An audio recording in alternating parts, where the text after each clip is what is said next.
The youth of today. All this and more coming up on This Week in Retro. High-resolution color graphics. This land of high technology. The revolution in technology that made the information age possible. Those kids are not afraid of computers. You're a wizard, Mario. Switch on to switch off. DIY, RGB, CRT, ASAP, LOL. All this and more coming up on this week's show. Up-to-date news for out-of-date tech. Loving those acronyms, Dave. How are you? I am fantastic. How are you? I'm good. I enjoyed last week's show and the cover, and you kept it a good secret because I had no idea that I was going to miss out on an audience with The Shane. Hello, The Shane. Hello, The Shane. I can't believe I didn't get to chat to him in person. Yeah, Hero, our idol, our mascot. Yeah, we got Chris on as well, which is nice. Really enjoyed his And videos Chris. about the arcade. Have you had a chance to look at those yet? You won't have, will you? Arcade machine? No, I've been hearing about his build, about how he's kind of been doing it on a low budget, but he is going to spend some money on the vinyl artwork and things like that. So I am looking forward to catching up. So only what I know from last week's show, but I need to go and watch his video. Yeah. It was a busy week last week, hence why I couldn't join you on the show last week. Lots going on. I'll start with the bundle, which is the current active fundraiser that we're doing to expand the museum, which is just going phenomenally well. At the time of recording this, it's at £22,122 and 64 pence, which is a huge amount of money. And also, it's not just that, it's being doubled by a very kind sponsor who is matching it pound for pound up to £25,000. So thank you, Lord Sugar. Yeah, thank you so much. So if you're backing this, your spending power is effectively doubled. So we're determined to get this up to 25,000 to make the most of that kind offer. So please check the link, not just to support us, but to get a really cool bundle of stuff that I think you'll enjoy. Yeah, it's surprisingly good. You would think these things are just an afterthought was in there, but absolutely not. So many people have put in such great stuff into it. Other than that, how's your week been? Rushed? Other than that, busy. And then it's half term this week. So we've got the little one around the house. And I did what every small child loves on half term, on holiday: mini boxes of Kellogg's cereals. The multi-pack. Yeah. Did you love that as a kid? We never got them very often because they're expensive. Oh, yeah. It's a terrible waste of money. Yeah. But yeah, she was absolutely thrilled this morning. But there's only cornflakes, Cocoa Pops, and Rice Krispies. I'm sure there used to be Frosties in there. Oh, there used to be several different ones in there, yeah. Do you not remember when you go to a hotel and that's what they would have in the hotel? Oh, yeah. Yeah, and you'd sneak one in your pocket and just have sort of dry Frosties later on in the day. No. They're Frosties straight out the little box. Lovely. Thief. No, I've paid to be a hotel resident. It doesn't matter if I eat my breakfast there. Yeah. 2 breakfasts. Let's go on. Shall we go on? No, we shouldn't. We should ask me how my week's been. Yeah, ask me how week's been. Wait for it. How's your week been, Dave? My week's been fantastic. I've been busy, but I have been doing a bit of a rabbit hole. Now, you made a video, a really, really good video, which hit home with me on Amiga format. Oh, yeah, I should have mentioned that. That's what I did last week, an Amiga format video. It's a really good video. Obviously, I was ST format, but the video just applied just the same because it was the same magazine, just a slightly different machine. Same origin story as well. Yeah. Started together. So it was wonderful for me. And in it, you talked about you leaving the Amiga at a certain point, and it got me thinking about your alternative history, because maybe you didn't go to PC and you stayed on the Amiga, and how that would have been for you.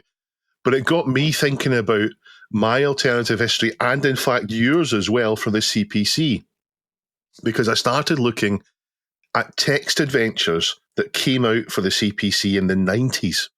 And I mentioned 2 shows ago about, we're talking to Beatles, about how text adventures went, where they started off being commercial, mainstream, and it was the biggest selling format of games. And then they eventually kind of dwindled out and became semi-commercial, and then became free. And it was looking into these semi-commercial ones, the kind of the end of days for text adventures as far as selling them is concerned before the internet came about. And I ended up finding this rabbit hole where there was all these games I've never heard of, and these little retailers, this cottage industry of selling these tapes and discs by mail. And we ended up finding there was one not far away from you and one not far away from me. You were sharing images on Discord, and there was one by the Witch of Wessex, who was down in Weymouth in Dorset, close to where I grew up, sharing her own text adventures, but also then went on to re-release earlier text adventures under the WOW, or Witch of Wessex, not World of Warcraft, Witch of Wessex. But she also did a helpline. She did a phone helpline for other text adventures, so you could phone and get help from her. Joan, it was. Yeah. I looked it up. Joan in Weymouth. Well, the one I found near me is Global Games in Carluke. They were selling Spectrum text adventures, but there's loads of them. There's this alternative history we might have had if we had for some reason not gone 16-bit and then not got PC, and we just used our Amstrad still. I'm sure that's where we would have ended up on these wonderful text adventures, which I will dip my toe into at some point in the future, I think. I do draw the line at ZX Spectrum text adventures on a 48K dead flesh keyboard. Oh, it's not pleasant, is it? Much. PCW somehow the sort of the dead flesh is worked into the storyline. Yeah. ZX Spectrum autopsy text adventure. Should we move on? Let's move on. It's no secret that Nintendo likes to sue. In fact, we've covered it a few times in main stories, and we've touched on it many, many more times in briefs and housekeeping. Nintendo protect their IP and everything to do with it in the most robust way that they can. Yeah, they do. That's business, Dave. Protect your IP or lose your IP. Yeah. When we've covered it in the past, it's been clear that the internet in general thinks piracy is not just okay, but it's a moral imperative. Now, it's not something I agree with. Artists need paid. Pirating current main stuff might be acceptable. I'm not sure, but I don't think it makes you a hero to do it. I at least have some guilt for the piracy I did on my ST and my PC. And I accept that without piracy, game publishers might have had more money to develop better games. The platforms are lasted longer, they wouldn't have gone bust. But it isn't as simple as that. Nintendo goes after piracy of very old stuff it shouldn't be going after, stuff I think that is morally wrong to go after. It's also going after companies where they're innovating and not just going after piracy. We're not going to go into a big, long discussion about piracy in general, so I'll summarise it by saying that without it, we'd have a lot less game preservation. The IP is protected long after it should be, but that companies and creators need to make money. So I'll move on by saying it's complicated. And I really do mean that. It is complicated. And I hold views that combined together might conflict with each other. So I am, to some degree, probably a hypocrite, unless maybe I sit down for a week and work out a complicated set of mental gymnastics to circumnavigate it all. I think you've got all bases covered there, Dave. Well done. Yeah. I do agree, though, when you go into the realms of Nintendo using their might to, for example, intimidate emulator writers, which is not an illegal thing to do. Things do get muddy, things do get dirty, and I don't really like that side of Nintendo. No. Although when we did look into it before, we found that there was millions of pounds of revenue on the piracy side. So this wasn't just hobby projects. This was fully commercial, people making lots of money. Really difficult. Today's submission, though, from Pajako takes us back to the 90s, where Nintendo, you will be unsurprised to hear, are using their legal might to smack down innovation under the guise of piracy protection. And it's about the game Wizard. And it's not about the game wizardry. This has nothing to do with Surtex RPG, which is probably the father of all JRPGs. This is the Game Wizard, a cartridge for the Super Nintendo. Bajako 6502 have submitted an article from XDA written by Benjamin Zeman. It's a really deep dive into a fairly rare device that until now had very little information available online. And first of all, that did surprise me because there's far more coverage of console stuff, especially the big beasts like the SNES and the Mega Drive than there is of any other retro around. Compared to micros, there's far fewer game releases in those systems, and the hardware doesn't have as many combinations or upgrades. And conversely, there's a massive user base. So generally things are really well documented. But not this device. The article is titled "When FBI Raids and a Rare SNES Cheat Device Collided, the Game Wizard's Mysterious History." And it turns out the device used to get into tried to get into the USA under various different trading names of business. It followed in the wake of the much more famous Game Genie. Well, what were the origins of this device? What country was it trying to come from into the US? I read that and I've forgotten now. It wasn't South Africa, was it? Was it? Okay. No, it wasn't South Africa. That was something else. South Africa, it was the guy that wrote the article. That's where he's from. Oh, okay. I think it was from China. Okay. It followed in the wake of the Game Genie, which used ROM patching, but this was more similar to the Action Replay in that it could search memory on the fly to identify changes. So you would watch memory and see a memory location change when you lost a life and use that to say, well, this is where your life counter is. And you could then change that to add more lives, freeze the life counter or the health counter. But it's a really interesting article. I hope I've made you curious enough to want to give it a read. But it's a good point to talk about cheating devices because I had one from a CPC and it was a lifeline for me. Unlike Neil, my CPC was the 6128, which instead of a built-in tape drive, had a built-in 3-inch disk drive. That, of course, made games load much faster and avoided the dreaded read error B, although I will say I don't remember that being common back then. But it did cut me out of buying cheap budget games like the $199 and $299 Mastertronic, Neil. Mastertronic, remember them? I remember them. Yeah. I have mentioned this news on the show, haven't I? I don't know if you've mentioned it on the show. Mention it now. Oh, we own the trademark to Mastertronic for the purpose of publishing video games. Yeah, we mentioned that in a video recently, just as a string of coincidences and me happening to notice it had been abandoned. So watch this space. And if you have a game that you'd like to be released under the Mastertronic label, say hello. Carry on, Dave. Mastertronic games didn't come in disc on the UK. Also meant I had to pay about 50% extra for games. A full price tape game was the tenner and the disc version was 15 quid. So I went to Boots and I bought a tape deck and I had the best of both worlds. Now, ideally, you'd want to be able to save that tape game to disc and then use it from disc. And there was software to do it. You see it advertised every month at Amstrad Action. However, it was a bit of a hassle to use and it wasn't reliable and the games would find ways to stop it working. So I bought a Multiface 2, which is an expansion thing from a company called, Neil? Romantic Robot. Romantic Robot. I love the name of that. Did you know what you were buying or did you just buy it on the strength of that name there, Dave? I knew what I was buying. So it allowed me to save my games to disc. So I could go and buy the Island of Dr. Destructo and save it to disc and play it from disc until I was fed up with it. But it also allowed me to save snapshots as well.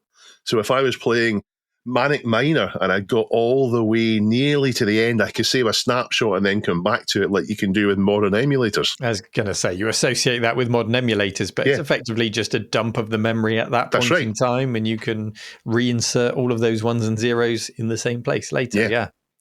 And it allowed me to do something else with text adventures. It allowed me to look through the memory manually, looking for patterns of words to find the dictionary that the game used, verbs, in particular, and nouns, to help me find the way around the puzzle that had me say grab rope or pull rope or get rope. What was the actual command it expected me to use? That was my biggest frustration with text adventures, getting to that point where I know what I need to do, but I don't know what word I need to use to achieve it. And it's so frustrating. Dan posted a picture on our WhatsApp group from the cave this weekend where someone had been playing on the text adventure in the cave, walked away, and the screen was just them trying a series of verbs to achieve something. And the game was just saying, I don't understand that. I don't know what that means. Do you know what it was, though? They were typing as if they were typing into Chat GPT. Yes. Yeah. They were used to that kind of input on Chat GPT, which I guess is like a text adventure, but it understands things. If you type in full sentences, they don't really. Yeah, an old text adventure is a bit like trying to pot a snooker ball from the other end of the table rather than having an open conversation, an intelligent or a pseudo-intelligent conversation, yeah. Multiface 2, fantastic for me in the same way that this game wizard would be for the SNES, but I never used one on the ST. On the ST, mostly I pirated games. So that's me going back to my conflicted morals. Dirty big pirate. And often they came with trainers on the disc, or I remember ST format having lots and lots of codes you could type in for the games in the high score table or on the welcome screen. And on the PC, you could cheat fairly easy with third-party software. Did you ever cheat, Neil? Did I ever cheat? How dare you ask me such a thing? I had nothing like that on my CPC. I was aware of the Romantic Robot because it was often advertised in magazines, and how can you miss a name like that? But yeah, I just put my tapes in, I'd play my games, and then by the time I got to my Amiga, well, as you mentioned, wasn't it funny how when you bought a new game, it came with this little music demo at the start of it and a choice of cheats that you could enable and naughty words and greetings to people. Why did companies do that, Dave? All my games seem to have that on them.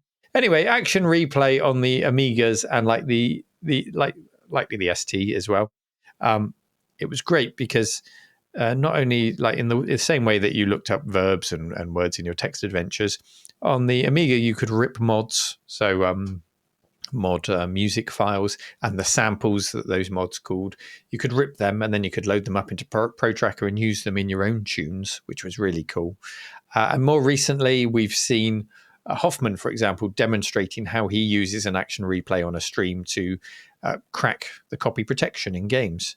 You know, freeze the computer at a point in time, see what's going on in its memory, and unpick the copy protection, whether it be something unique or one of those off-the-shelf copy protections that seem to do the same on many games, so it's quite easy to unpick and find what it's doing. Rob really Northern. cool devices. Yeah, Rob Northern. Yes, that's the one that comes up, isn't it? One such device that I do enjoy is on display in the cave, although it's not plugged in. It's just for people to Google, and it's the Dr. V64 for the N64. So this came later than the SNES device you described, meaning that for all Nintendo's efforts with the Wizard, didn't stop it from happening then, doesn't stop it from happening now. It's going to happen. People find a way. Piracy finds a way, as Jeff Goldblum might say. The V64 was a CD drive that sits under the N64, and then you load your pirated games from it that way. But it was so useful that companies like Iguana Entertainment actually used it instead of the official dev kits from Nintendo because it was thousands of pounds cheaper to do so. And they did indeed write things like Churok the Dinosaur Hunter with one such device. So that's a cool one. There's always something naughty as well about the feeling of loading games from the incorrect media, whether it's a CD-ROM on the N64 or 3-inch discs, or 3.5-inch discs on a Super Nintendo. It just feels naughtier. So yeah, and it feels like, as well as piracy, Nintendo wanted to crack down on these devices to keep control over who could develop games for their systems, which has its pros and cons. You do get that quality versus quantity argument. Rather than the 20,000 games that came out for the ZX Spectrum, you look at the library for the Super Nintendo, but it still didn't prevent some absolute, dogs, doo-doos coming out for their systems. But on the whole, better quality. I certainly didn't see any shoot-'em-up construction kit games come out on the Super Nintendo. No, they had such a suck feel to them. The article, though, isn't just someone trawling through Wikipedia and a few searches bashed in. There's loads of research going into it, and it's a really in-depth, fascinating read. I hope I've made you curious enough to go and read it. It is in the show notes, a link there for it. Go and have a read. We are sponsored this week by Sega Mania Magazine. Neil, have you seen Sega Mania Magazine in person yet? I have, because I have some issues in the cave. I have some earlier issues, actually, because such is the quality control that Tim has over Sega Mania. He kind of started this off as a hobby. And then when it got a bit more serious and he got a bit more experience under his belt, he actually went back and redid the early issues to drag the quality up to something that he was happy with. So this is a magazine with attention to detail, not a magazine where random people with no writing experience have had their articles copied and pasted in. It is a quality magazine. Sega Mania, yeah. Issue 8 has finally arrived. You can go and buy it now. At where, Neil? Where can they go? They can go to sega-mania.com. That dash is really important. And I think they're only up to issue 8 now. So you have every opportunity to buy the back catalogue, work your way through. And they make these magazines in quite a unique way where they focus on different years with different issues, don't they, Dave? I think this must be 1995 because they've got FIFA 96 in it. There's lots of different reviews there of the big games of the year. It's a really well-written magazine. I would suggest you give it a shot. Thank you very much for sponsoring us. Sega-mania.com. Thank you. Did you know, Dave, that according to this article submitted by Ashamed Statement 79, that 24% of Gen Z, and I'm not going to call them Gen Z, Gen Z gamers own a retro console. 24%. That's a lot. That's almost high, a quarter. doesn't it? And that's according to research by that well-known bastion of retro gaming, Pringles. Now, go on, Dave, you took a breath. I was going to say, once you pop, you can't stop with retro. I'm not buying that 24% totally, because Pringles have recently made Super Mario Brothers flavored Pringles. Have you tried them? No, but what does it taste?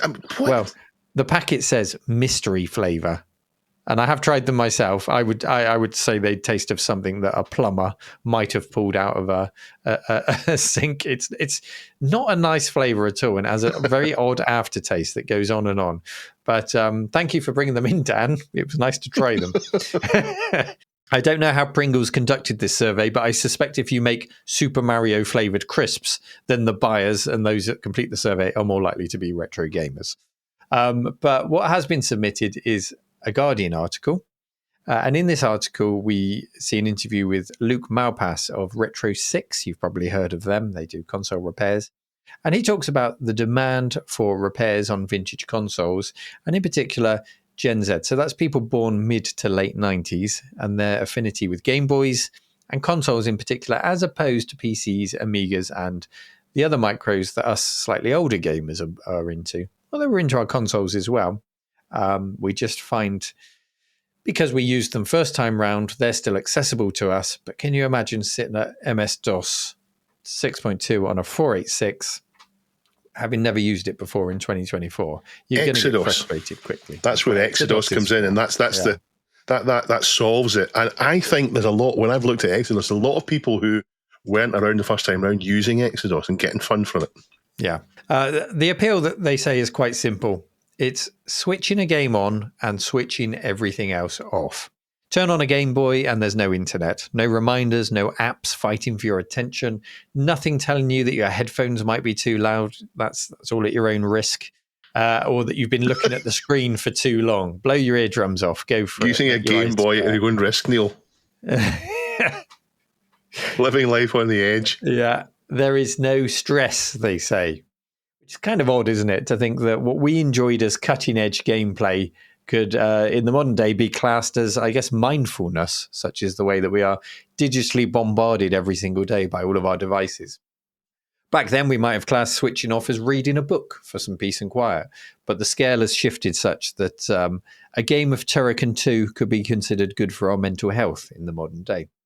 And I have to say, I agree. It must be, really nice as well for Gen Z to enjoy this offline gaming experience while exploring and discovering the huge back catalogue, even those ZX Spectrum text adventures, huge back catalogue of gaming history, and titles released before they were born or just when they were toddlers in the 90s. I am, I have to say, almost envious of them going on that journey of discovery. The article then rounds off with a list, because everyone loves a list, so let's have some fun with this. This is their list of popular retro consoles. Okay, so we've got Game Boy, which it says has 118 million sales. Can't argue with that. It's pick up and play, play it on the move, put a modern screen on it, get hours and hours of battery life out of it. Perfect. Then the SNES, which it says is the Super Nintendo Entertainment System, also known as the Super NES.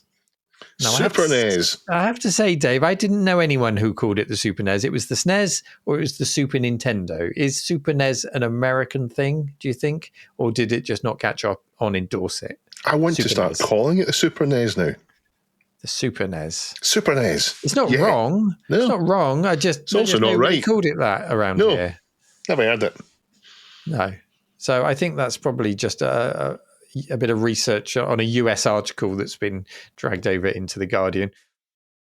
As an aside, I did have a really interesting comment on the Amiga format video from someone who writes for magazines in the modern day and used to in the olden days, and says that it's shifted so much now that instead of submitting an article for a magazine and getting paid for that, you submit an article to the company and then they will just publish it in magazines all around the world, including US written articles, which will be dropped into UK magazines.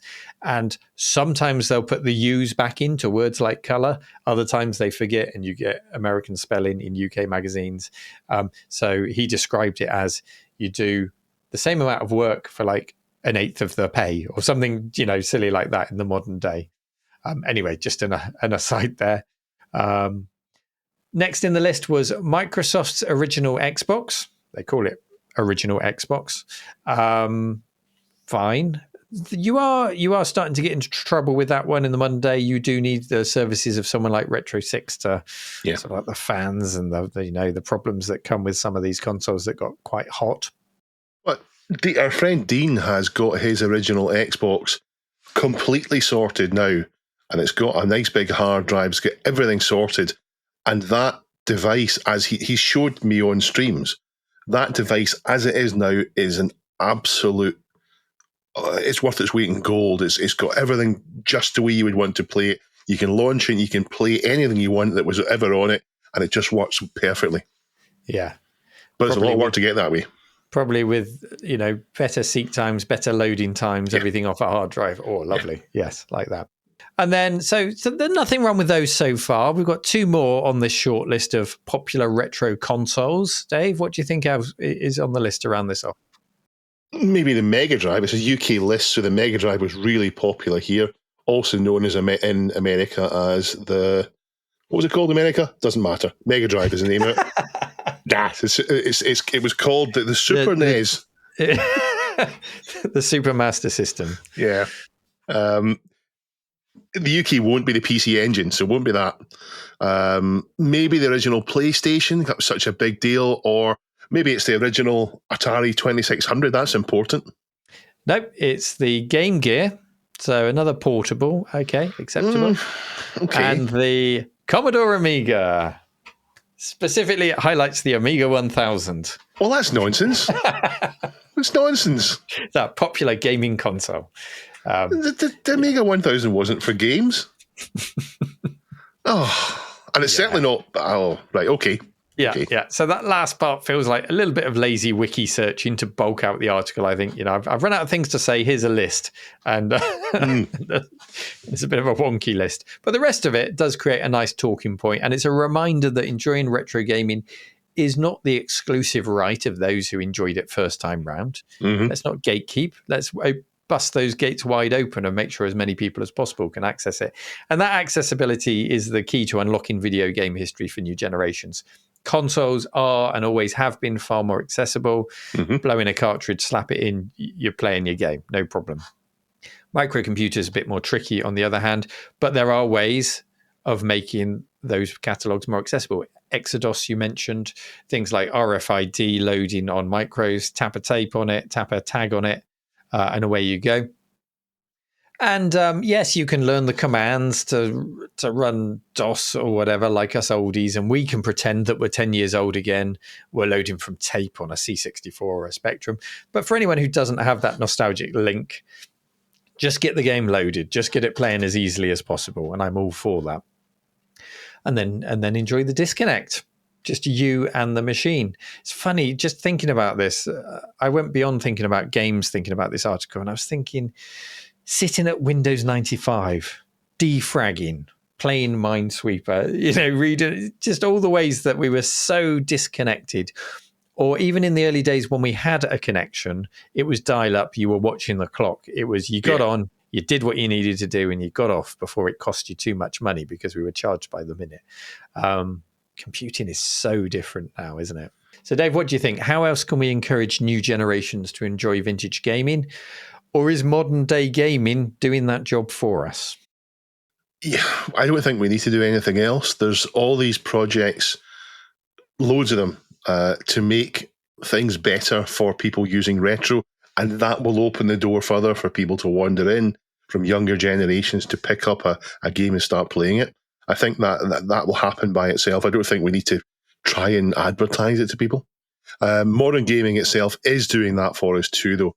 I watched a fantastic documentary video from a channel I have mentioned before because he covered RPGs.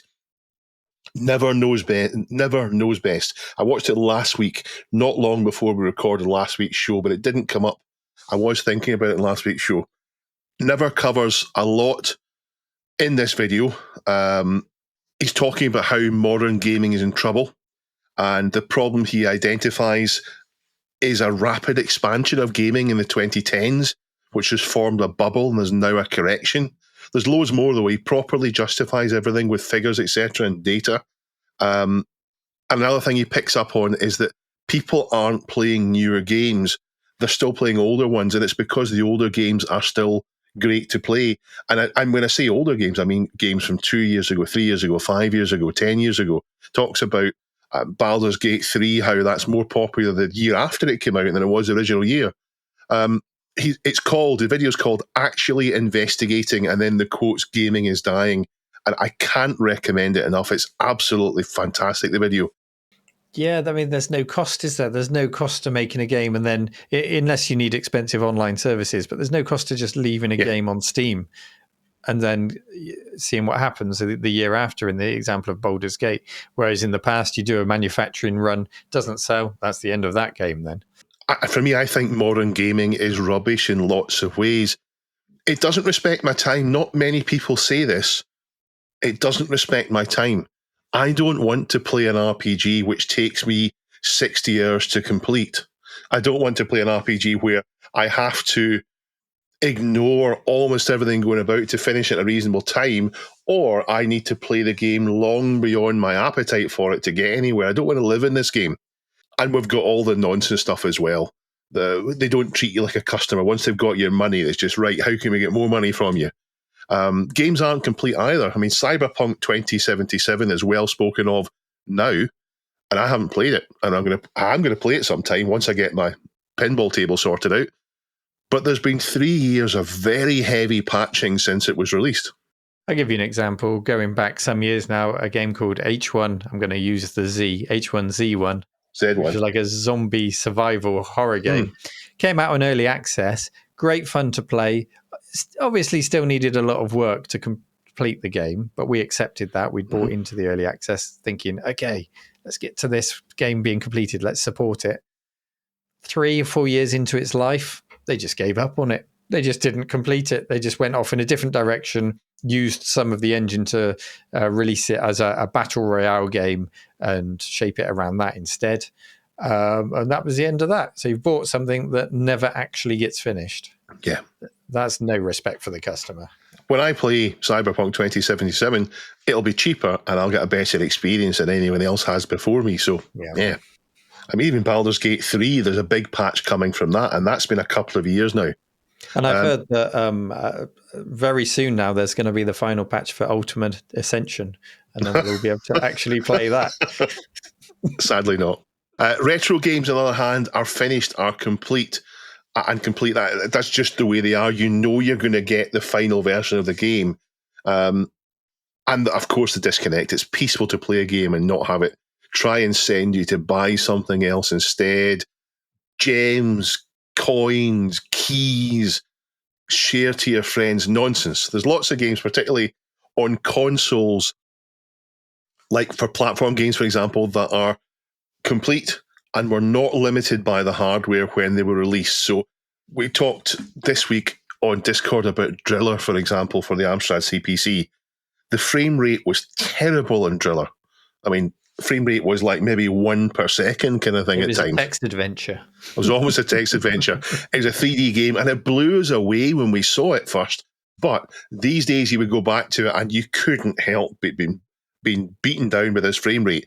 Super Mario, is it Super Mario World? Is that the one for the NES? Super Mario Land? Super Mario something. Someone will correct me now. Super Mario, whatever it was, for the Game Boy, for example, the one in the Game Boy. That was Land, wasn't it? Land. Super Mario was something. It's complete and ready to play, and there's nothing. You don't play that and think, oh, it's a shame they couldn't do. No, it's exactly the way it should have been, and it's perfect. So no wonder people are going back to these timeless classics, because they're just as good to play now as they were back then. They haven't aged badly. So there's links in the show notes to the original article. Thank you for submitting that to the subreddit. This article, along with everything else we discuss, you'll find at reddit.com/r/thisweekinretro. If you're like Dave, you can also include the www at the start. And if you do see any articles, interesting news stories that you'd like us to discuss, do go and post them there, as well as participating in our question of the week. And I'll also make sure in the show notes the link to Retro 6 is included, because it's a lovely interview in the article, and I've seen nothing but good things about their repair services. So check out Retro 6 as well. And I'll put a link into that Never Knows Best video as well.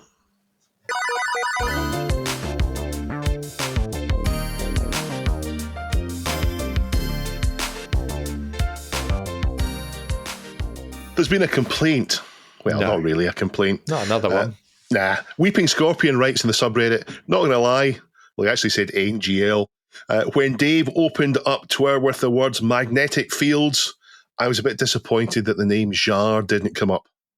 So, of course, Les Chants Magnétiques is a surrealist novel from 1920 by André Breton and Philippe Soupault. Of course. Which then inspired Les Chants Magnétiques by Jean-Michel Jarre in 1981. So the novel in French was Magnetic Fields, and the album was actually translated to English to be Magnetic Fields, but it actually means magnetic songs, because in French the novel was CHAMPS and the album was CHANTS. So Magnetic Fields is how we know that album here. However, the problem is, I opened up that one by talking about Magnetic Scrolls, not Magnetic Fields. It's a different company. Well, surely though, Magnetic Scrolls, it's no accident it formed in 1984, just a few years after the Jarre album. There's no way that was an accident. What even is a magnetic scroll? Was that a popular thing? Scrolls with magnets? No, I think the idea is if you think of discs as magnetic scrolls. Oh, yeah. That's what I thought of it as, least. Yeah. The idea is that we've got these old scrolls, but in fact we've now magnetic discs, magnetic media, or tapes. Media, and a callback to scrolls of text. Yeah, okay. And in the same topic, Happy Coding spoke to me about the number 9. It seems that John Lennon of the Beatles was a fan of the number 9 from a young age. There's a drawing by 11-year-old John of a football game where the only player with his back showing has the number 9 on it. And I will point out that the number 9 is arguably the best number in the football team. It's the striker. So that's not case closed in that. But John then did think more about it. John Lennon says, I was born on the 9th of October. I lived at 9 Newcastle Road. 9 seems to be my number, so I've stuck with it. And that's the highest number in the universe. After that, you go back to 1. Obviously means base 10. And it's just a number that follows me around. But numerologically, apparently I'm a number 6 or a number 3. Hopefully it's not a number 2. So it's all part of 9. So that text adventure keeps coming back because we talked about level 9 computing, Cloud 9, Nirvana, Beatles, Jean-Michel Jarre.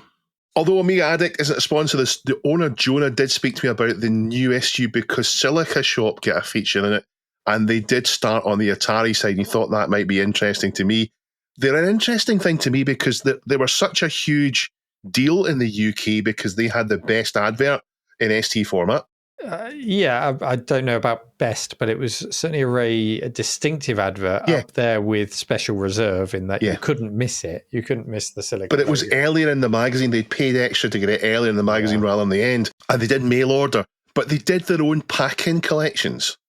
And so much so that many people, like myself, assumed these were official Commodore or Atari pack-in collections. But no, they were actually done by Silica shops. That was quite interesting. Yeah. In my Amiga Format episode, repeatedly coming up was the get pumped, get ripped, build muscles fast advert at the back of Amiga Format. Did you have that in ST format? No, we were already that way. We weren't insecure. We talked about the Pico CPC a few weeks ago, and I've been trying to keep an eye on it, and I've now seen that it can manage multiple disk images and launch basic and binary games, including screens and so on, as effectively using a hard disk system on the flash storage. So that's coming along. It looks fantastic. Pico CPC, right. Let's keep a close eye on that. I want to see that come to fruition. On to briefs now. And top submission this week is obviously to please Neil and I. Sybil66 has titled it Words. Has he titled it, Dave? We're not editing here. Don't edit this, Duncan. Come on, Dave. Role-playing like it's the late 80s. And it's a beautiful picture. Don't disparage his work. It's a beautiful picture of Ultima 5 being played, but it's angled so you can see the book of lore, the box, the reference card, and the keyboard, and the screen, and even a graph paper for mapping out the dungeons. It's a wonderful picture. Oh, very nice. And yeah, the hand-drawn dungeon there. Lovely. More pictures like that, please. On the subreddit, share how you play these games. Next story, Jeff Minter. He has announced what his next remake is. Jeff was in the cave a month or so back and alluded to the fact that he was working on something special, but just couldn't share it at this time. He's now made the announcement. It is I, Robot, which was the first arcade game with polygons in it. I think the first game with filled polygons, wasn't it? That was the big thing about it. The original is a 1984 arcade game with a 3D perspective and a famous great big head, like an Easter Island stone head, or the kind of head that you see in a Star Fox or Star Wing. I think a similar one appears in there. So thank you to Pajako for submitting that. From Specific Low 9474, our friend Holly was on Random Access Memories. And what are you looking for, Dave? You look like you're looking for... I'm looking for something. Here it is, here. Behind Johnny. She was on Random Access Memories with our friend Ian Lee. Now, of course, Neil and I both knew this. Holly has so many stories, and Ian only got the surface of her story scratched. But her game rang a bell with me, so I went Googling and found that, although I didn't recognise the name of it, yes, I did play this on my BBC. So off to eBay I went, and thank you, Holly. I've now managed to buy Monsters for the BBC Micro. A really simple game. It's Space Panic, I think, is the arcade game. I don't know the arcade game very much, but I know I didn't know the name of that. But it turns out, as soon as I saw it, I knew I played that in my BBC back in the day. It's all about digging holes and trapping the monsters in holes, isn't it? Great episode from Ian. Thank you very much, Ian and Holly. Similar to Lode Runner, although I didn't know Lode Runner was based on Space Panic. But yeah, Monsters is the same. Rich 2600 has linked to a story on time extension, saying the creator of a new open source Game Boy disagrees that FPGA is superior to software emulation. And this is a guy who's made a very neat looking FPGA Game Boy. So the quote puts things properly into perspective. It's not as controversial as it might sound. And I think we've always sort of walked that balance. We've championed FPGA without kicking software emulation. I think both have their place, because as he says, in his words, they're only as accurate as they're programmed to be, since they're recreations. An FPGA can make certain aspects of accuracy easier to achieve, but it doesn't guarantee it. It's the old adage, crap in, crap out, and that applies to FPGA. It's not a magic bullet, just as it does to software emulation, which has been around for a very long time and It works very well and is very mature in certain contexts. So don't dismiss software emulation. Don't think FPGA is a golden bullet. Enjoy both. Lord Borak has submitted a Facebook post saying that the classic tune Chemcrash 400 by Zombie Nation, which is not written about Amiga fans, Lord Borak, because the Amiga never died, you're not a Zombie Nation, is based on a Lazy Jones C64 SID tune. I actually knew this already, but it's a neat little fact. Do do do do do do do do do do do do do do do do. Copyright strike coming. Oh yeah, sorry. No, I did know that as well. Thank you, Mr. Do. It's great. Thank you for sharing that. One thing the cave and my retro room have in common is a big long line of CRT monitors, cathode ray tubes. There's a few more in the cave, though, as you might expect. Not all CRTs are equal, though. Dot pitch, the age of it, the quality, if it's a Trinitron, nice flat screen or not, or that lovely Bang & Olufsen that you have, Neil. Fantastic picture on that. Yeah, that is a nice one. But it always makes me laugh when we get into the details of CRT discussions, because I don't think any of us worried about any of that back in the day when it came to choosing a CRT. Yes, when it came to PC CRTs, yes, refresh rates, dot pitch, things like that. But if we're talking about CRT TVs, as far as I was concerned, the only important spec on a TV was the size of it. Yeah. How many inches? Yeah. But what matters, in fact, probably matters as much as anything else, is how you get that signal from your micro or your console to the screen. And there's three things that matter there. What the machine actually outputs, in other words, what kind of signal, the cable that you use, and what the CRT will accept as an input. And we probably take it for granted in the UK because most of our micros output RGB and most of our TVs took SCART. RGB means the signal is split into red, green, and blue with sync somewhere along the side of it, or sometimes on green. And until you go into the digital encoding of the signal, it's probably the best. In fact, I say probably, it is the best and cleanest way to get a signal without seeing shadows, muddying, smears, and jail bars.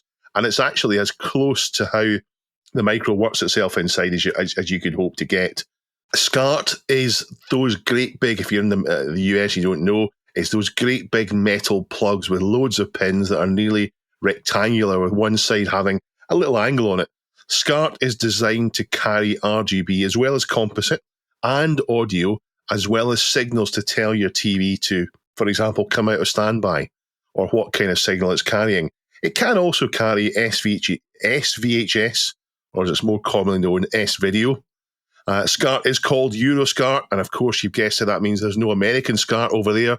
So for the most of the time in the US, you'd use composite, those ketchup and mustard cables, and over time, upgrading to S-Video, or more uncommonly, component. Yeah, or as we've heard it called disparagingly in the US in particular, SHART. We've heard them call it. Why did he hate it? I don't think anyone that's actually used it could really, hate on it. You only got to use it once to understand its benefits. But also, you don't get SCART ports because they're so big on the front of TVs in general. And I always twitch slightly when I see vintage consoles being shown off with a single yellow composite cable sticking out the front of the TV. Does that annoy you, Dave? There must be a port around the back. Why have you got it hanging out the front? There is. It's an extra port round the front. Yeah. And it looks so untidy, so temporary. Yeah. The most common way of connecting, though, the elephant in the room, is RF, but we'll come back to RF later on. Bajako has linked a How to Geek article called How Retro Enthusiasts Are Upgrading CRT TVs with RGB Mods. And unlike the first of Pajako's submissions today, which was a really in-depth article and a big read, this is a lot softer and shorter. Because TVs work with RGB at some stage, many can be modified to take an RGB signal, even if they weren't designed with it in mind. I know that some TVs in North America were actually capable of RGB and it just wasn't connected up. But for most, though, it's complicated and you may need a board to interface with the TV guts to feed it the signal. And this article links a video from Adrian's Digital Basement where Adrian adds it to a Sony Trinitron. Yeah, when you're talking about TVs that have come from Japan, why would they make a specific model that removes that? Just just don't install the port. And the chips are the same. So The jungle chip, I think it's called. Jungle chip. That's the sort of all-in-one chip that came later, isn't it? Yeah. So I thought I'd add something important that isn't mentioned in the article at all, and it's the other end of the cable. Sure, you can mod your TV to accept RGB, but if the micro or console doesn't output it in the first instance, then that doesn't help. So there are mods. In fact, lots of them now use FPGA to sort of brain slug the chips inside your Commodore 64, for example, and grab the RGB signal and turn it into, through a DAC, into a signal that you can get the very best out of it. And maybe that's something that the Cave will do at some point. I bet Holly could manage it. Yeah, I mean, we do have some modded systems. But remember, we're trying to present an authentic experience balanced with convenience. So the Atari 2600, for example, is an on RF with a dial tuner on the front on a black and white TV. It's slightly fuzzy, but that's part of the fun. You try and get the best picture you can by turning the dial. The TI-99 is actually on RF, but has an incredible picture. You would never have guessed it's on RF when you sit on that one. But most other ones use SCART in one form or another. The Amiga has its RGB to SCART output. The Atari ST goes to SCART. They're going to TVs and PVM. So it's not something we worry about too much. But to be honest, I think the modding side of things is more, the modding at the system end of things is more for people using modern displays or scalers, and they want to get, RGB into that to get the best possible picture. Because with modern TVs, or even ever since flat screen TVs, there's something about RF tuning that's not quite right. It's just not forgiving enough. There was a bit of tolerance on the old sets, but on flat screens, sometimes it just won't lock in. Yeah. And that is the big elephant in the room, and it's RF. And that was the way that I connected my ST. It was the way that I think most people connected their Amigas, their Commodores, their Spectrum. And in fact, unless you modify your 2600, it was the only way to connect the VCS to your TV. There's a really simple composite mod you can do, but RF was the only choice you had unless you did that mod. And it was simple and it was cheap, and everything had it. And all it did was it supplied a signal to your TV that your TV would think was a broadcast signal it got from an aerial, and you could just tune into it. RF has a terrible reputation now, and I think it might be unfair. I know that on flat panels, connecting a console or micro with RF generally has a really poor outcome. And I'm not sure if it's all down to just how things look in a flat panel versus a CRT, or if it's how the image is processed, or both. But when I think back to the CPC I had, when I upgraded to the Atari ST and connected the Atari ST by RF, the image quality was superb on both the red 14-inch portable TV, the one that we all seem to have in the 80s, and on the CPC monitor. You could put I had a tuner for the CPC, so I could put RF into that, and it looked great. I'm sure the RGB output would have looked nicer, but my TV didn't have SCART. So do you agree, Neil? Is RF as bad as people say?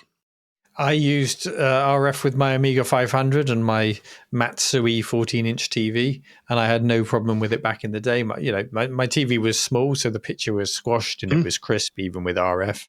The RF, I've said before on the show, was interrupted by my dad's radio when he was driving his police car down the road and radioed the station to say he was going on his lunch break or his meal break. So that gave me ample time to turn the lights off and pretend I wasn't playing games at 2 a.m. So, there's some benefits for RF. But I think RF does get a bad rep just because of what we talked about on those modern displays. It's never really my output of choice when others exist, or when the mod to replace it is super simple. So the ZX Spectrum, for example, you can just bypass the RF modulator, use the port there with a composite cable instead of an RF cable, and bang, you don't need to worry about tuning in and you've got a better image. Yeah. But when you're like me, when you're plumbing it into a 40-year-old TV anyway, good is good enough. It doesn't have to be perfect. Yeah. But SCART, I'll champion SCART all day. Yeah. Love SCART. If you're playing a text adventure, or I guess more accurately, if you're playing an RPG where there's figures on the screen and so on, I mean figures as in numbers on the screen and text, and it's difficult to see it, then that makes a big difference. But if you're playing a platform game, you don't need it. Have you ever done this with your Amstrad, Dave, with the actual official Amstrad CPC monitor? Because it's RGB, you can get the RGB to SCART adapter, and then you can just plug your SCART PCs into your Amstrad monitor, and it's a pretty decent screen. I've got an RGB to SCART cable for it, which is connected to a SCART switching box, and I have a Spectrum Plus 3, a GX4000, and the 6128 on that, but I've never tried putting a PC on it. I put an Amiga through it. It's you wouldn't put a PC through it because you wouldn't get the right refresh rate. But I've heard that Amiga looks fantastic on it. Yeah, it's for the talk of Amstrad being cheap and Amstrad quality. It's a damn good, reliable monitor, that old CPC color monitor. Yeah. So yeah, I love it. So yeah, nice little article, but it got me thinking about connections and so on. And I think, and I'd like to hear your comments if RF isn't as bad as what people say. Time now for our community question of the week. Now, I wasn't here last week, so I'm very excited to see what the answers are and see how the Shane enthused you to answer. What are your top 5 games, was the question, from 1995 specifically, 30 years ago. Who chose 1995, Dave? Why was that year chosen? That was Chris. We talked about 1985 for Rescue and Fractalus, and we thought about a question, and Chris said, let's go 1995 instead. Okay. So our top answer this week is from the one, the only Crafty Log 6915, who says, they may not be the best games, but I loved playing these in 95. Dark Forces. It was Star Wars and Doom in one. Cheese and Toast for the PC. Each good by themselves, but together, wow. What's the cheese and what's the toast? I was going to say, what's the Worcester sauce? It's Star Wars. Star Wars the toast. Oh, Dave's got his special T-shirt on. For those who are on audio only, Dave's wearing a Star Wars #1 fan T-shirt with a picture of the ship from Babylon 5 on it. Make it so.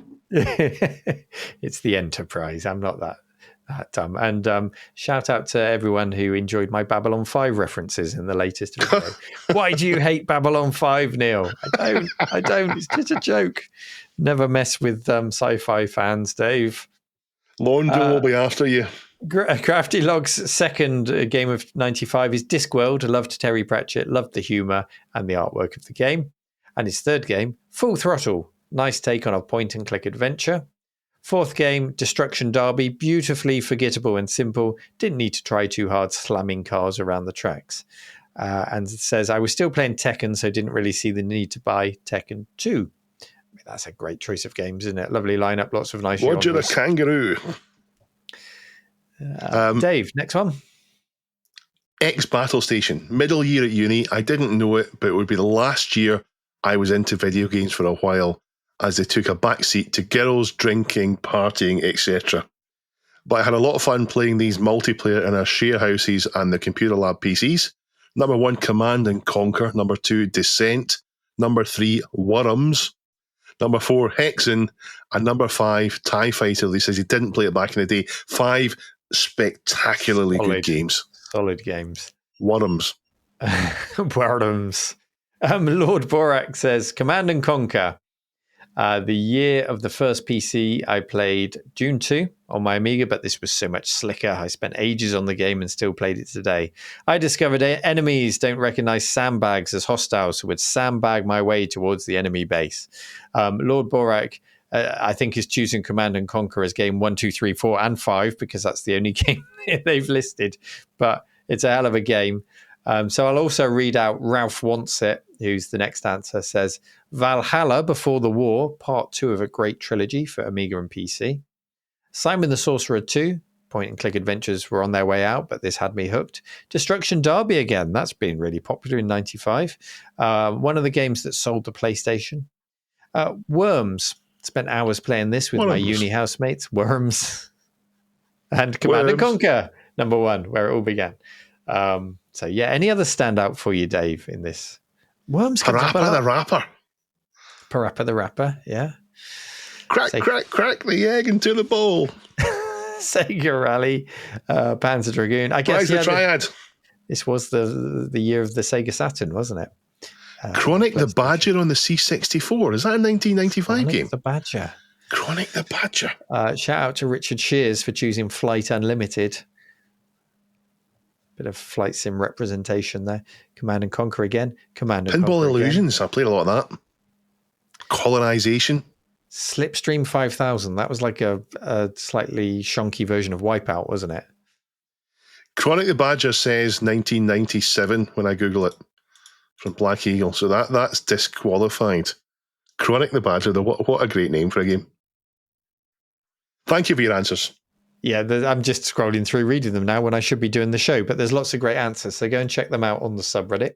And that leads us to this week's question of the week, which is set by Dave this week, which is, what was your favorite method of cheating? And I would clarify. You've made it clearer. Yeah, you've made it clearer. I would clarify, this is on video games and not romantic partners, please. What is your favorite method of cheating? Please put your answers over at reddit.com/r/thisweekinretro, where the question of the week will be pinned. Submit any news stories there that you might like us to discuss. Just make it your homepage to go and keep up to date with retro news and chat with each other. Head to discord.gg/the Retro Collective if you'd like to come and chat with us and other twirlers. And if you really enjoy the show and want to support us, it's patreon.com/thisweekinretro. Thank you, Dave. Thank you as always to Duncan for all his hard work with the edit. And thank you to you, the twirlers, for listening. Take care. Anything to add before we say goodbye, Dave? What does Duncan eat, Neil? Oh, he loves a Bombay bad boy pot noodle. Never shuts up about them. See you next week. Duncan. Oh, love my Bombay bad boy. Bye. Quiet, Duncan. Quiet. I'm waving. Neil's waving.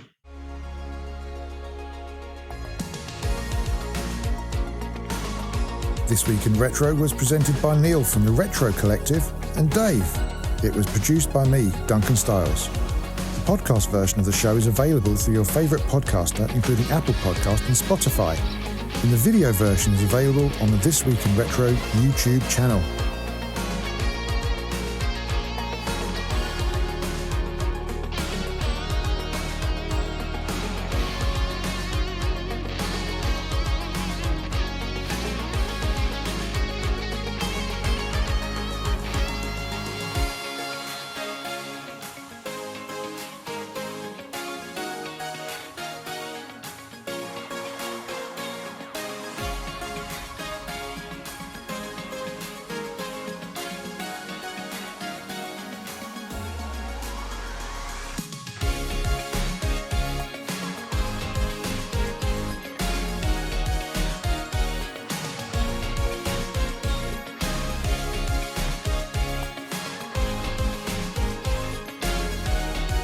Join our community subreddit at r/thisweekinretro to suggest and vote on the stories we cover on the show.